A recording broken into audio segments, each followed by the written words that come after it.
Hello दोस्तों, नमस्कार। स्वागत है आपका एक के मेंटोर में। आशा करता हूँ आप सभी अच्छे होंगे, स्वस्थ होंगे।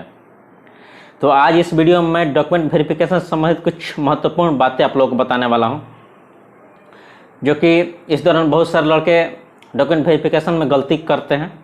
वो सब आपको नहीं करना है। और बहुत सारे लड़के जो हैं इससे घबराते भी हैं, डॉक्यूमेंट वेरिफिकेशन में क्या होगा, कहीं कुछ गलती ना हो जाए मुझसे, या फिर और कुछ बातें हैं। तो बहुत सारे लड़के इससे डरते हैं। बहुत सारे लड़कों को डर भी लगता है डॉक्यूमेंट वेरिफिकेशन से, क्या होगा क्या नहीं होगा। तो इसी में कुछ अपना भी एक्सपीरियंस शेयर करूंगा कि क्या क्या होता है चीज़ें। और घबराने वाली यहाँ पे कोई बात नहीं है, नॉर्मल सा होता है। आप अगर एक जेन्युइन कैंडिडेट हैं तो आपको कोई दिक्कत नहीं है, बस नॉर्मल सा होता है। कुछ चीज़ें आप जान लीजिए और भी, जो इस वीडियो में आपको मिलेंगी। चलिए इस वीडियो को शुरू करते हैं हम। तो सबसे पहले बात कि जब एडमिट कार्ड इशू होता है डॉक्यूमेंट वेरिफिकेशन के लिए, तो आपको एक टाइम दे दिया जाता है कि इस टाइम से इस टाइम के बीच आपको जाना है। डॉक्यूमेंट वेरिफिकेशन टाइम इस टाइम से इस टाइम के बीच आपको जाना रहता है। फिर वहाँ से जब आप अंदर जाते हैं, मैं अपना बता रहा हूँ, वहाँ से जब अंदर जाते हैं तो अंदर जाते ही आपको एक हॉल में ले जाया जाता है, रूम में।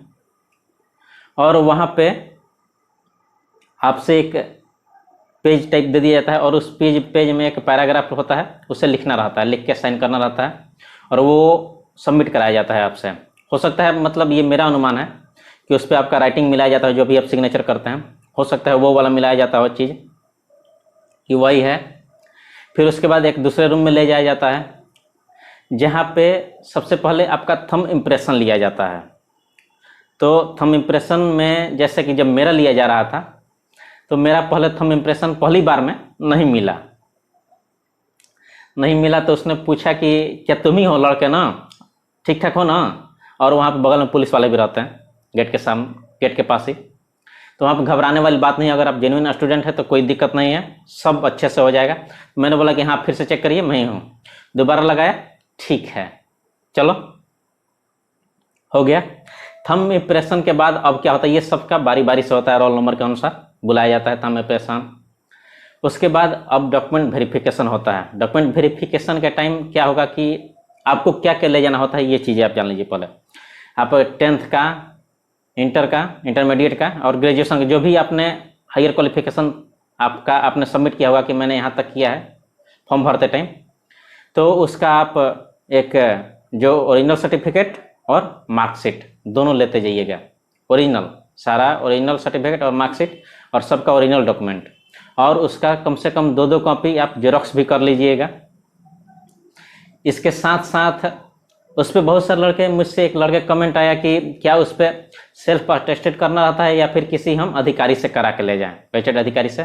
तो नहीं, ऐसा नहीं है। आप वहाँ पे सेल्फ अटेस्टेड ही आपको करना रहता है, ताकि आप वहाँ पे अपना लिख के दे रहे हैं कि ये हम ही हैं, आगे कुछ होगा तो हम इसके जिम्मेदार हैं, ठीक है। तो वहाँ पे सेल्फ अटेस्टेड ही करके देना रहता है। और रही बात, आपको एक अपना आईडी ले लीजिएगा, आधार कार्ड हो गया या पैन कार्ड हो गया, जो भी हो, आईडी एक, 2 फोटो, कम से कम 2 फोटो एक रखिएगा अपना, वहाँ पे लगता है, या फिर कभी कोई नहीं भी लेता है। ये सब डॉक्यूमेंट वेरिफिकेशन के टाइम ही आपका जो होता है, ये सब चीज़ें आपकी चेक होंगी, ठीक है।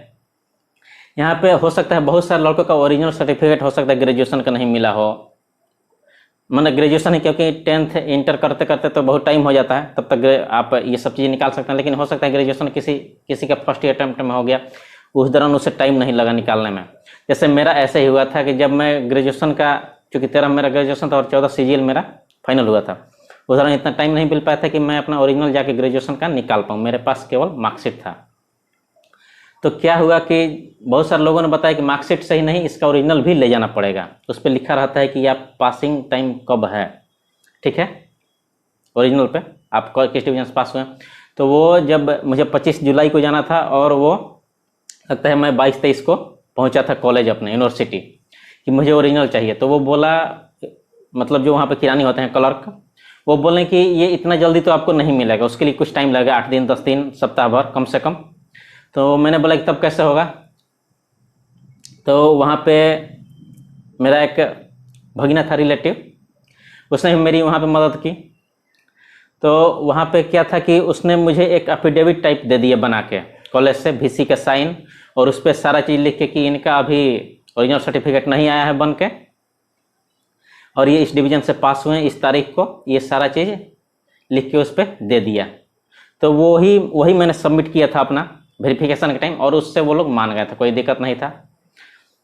अब रहा कुछ कास्ट सर्टिफिकेट के लिए भी, ये 2018 सीजीएल के लिए मैं बता रहा हूँ।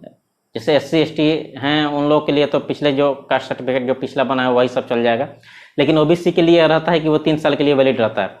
तो जो OBC हैं उनके लिए जो 2018 सीजीएल के लिए जो देंगे वो कास्ट सर्टिफिकेट अपना, वो 4/6/2018 तक के पहले का बना होना चाहिए। ठीक है, अपना OBC सर्टिफिकेट जो है 4/6/2018 से पहले का आपका बना होना चाहिए, वो आपको देना है।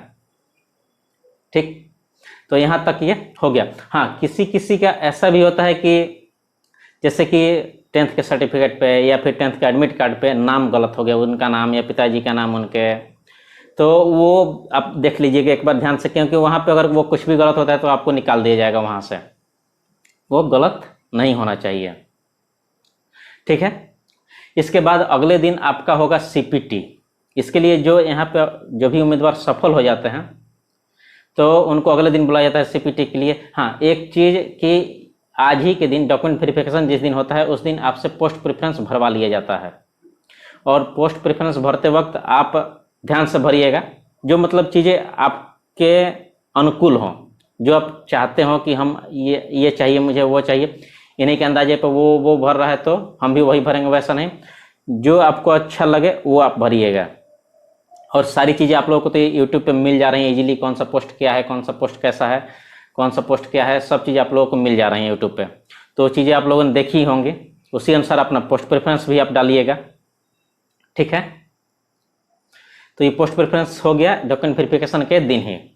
इसके बाद अगले दिन आपको CPT और DST होता है, जो कि डॉक्यूमेंट वेरिफिकेशन के दिन एक टिकट टाइप दे दिया जाता है कि आप CPT के लिए एलिजिबल हैं। ठीक है, तो CPT में आपका जो होगा वर्ड, एक्सेल, यही सब की जानकारी मंगाया था। उसके बाद टाइपिंग, और DST जो होता है वो केवल टैक्स असिस्टेंट के लिए होता है, टैक्स असिस्टेंट CBIC और टैक्स असिस्टेंट CBDT। तो ये सब चीज़ें थी जो जानकारी मुझे अच्छी लगी, जो मैंने आप लोगों को बता दी। और एक बात हंसी आ रहा है मुझे ये याद आके कि टाइपिंग के टाइम ऐसा होता है कि टाइपिंग के टाइम जो टाइपिंग होता है उस दौरान लड़के इतना तेज मारते हैं शुरू में, जैसे मारना शुरू किया ठक ठक ठक ठक ठक, और बहुत तेज वो आवाज़ होता है शुरू में। तो शुरू में तो बहुत सारे लड़के ऐसे होते हैं कि डर जाते हैं कि साला ये क्या हुआ। ठीक है, तो वहाँ पे घबराना नहीं है। ठीक है, आप आराम से नॉर्मली, आपके लिए टाइम बहुत पर्याप्त रहता है। ऐसे CGL में ऐसा नहीं रहता है कि किसी ने 6 महीना अभ्यास किया और वो टाइपिंग में छट जाए। ठीक है, वहाँ पे कोई छटता नहीं है टाइपिंग में, आप नॉर्मली आराम से मारिएगा, आराम से आपका टाइपिंग हो जाएगा। अब रहा मुझे टाइपिंग की जो एक बात याद आ रही है, वो मेरे टीचर की, जिन्होंने क्या बोला था कि इतना जोर से टाइप मारो ठक ठक कि दूसरे वाला घबरा जाए, दूसरा टाइप ना मार पाए। कहने का मतलब कि दूसरा ना मार पाए, आपका टाइप हो जाए। तो ऐसा आप लोग नहीं करना चाहिए, ये टीचर बोलते थे मेरे, वैसा आप लोग नहीं करना चाहिए, ना करना ही है, करना भी नहीं है वैसा। आप नॉर्मली अपना टाइप दीजिए इत्मीनान से, और सबका सफल होंगे लोग, जो सभी उम्मीदवार हैं सब लोग सफल हों। मेरी कामना यही है, ताकि नौकरी सबको चाहिए और सबके लिए अच्छा भी हो।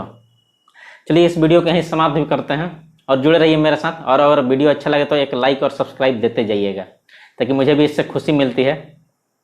ठीक है, धन्यवाद।